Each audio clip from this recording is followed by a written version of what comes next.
Good day. Welcome to the weekend news roundup on Mptv. I am Lukman Adelakin.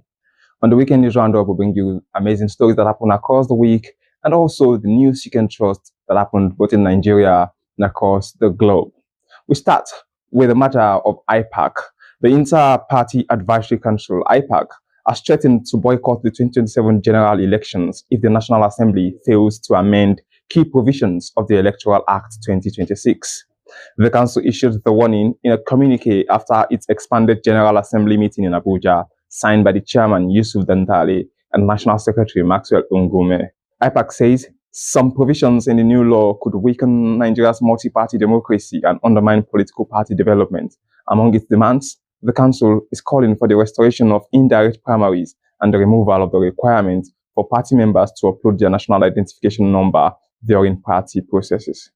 IPAC warns that failure to address these concerns could lead to parties under its umbrella rejecting the legitimacy of the 2027 elections. The Inspector General of Police, Tunji Disu, has constituted a committee to drive discussions and strategic planning for the possible implementation of state police in Nigeria. According to the police leadership, the committee is expected to examine the operational, legal, and structural requirements needed to establish a workable state policing system across the country. The move is part of ongoing national conversations on strengthening security and improving community-based policing amid rising insecurity in several parts of the country.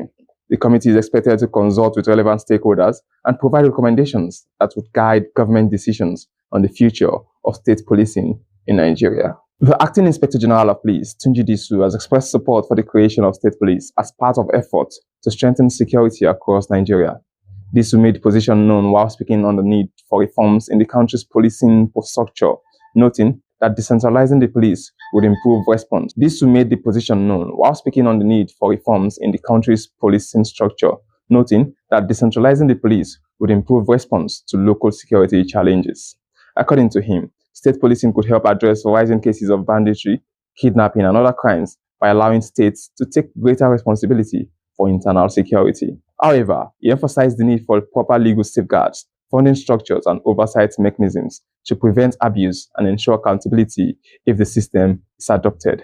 Vice President Kashim Shettima has criticized the African Democratic Congress, ADC, saying the party struggled with its digital membership registration despite strongly backing electronic transmission of election results.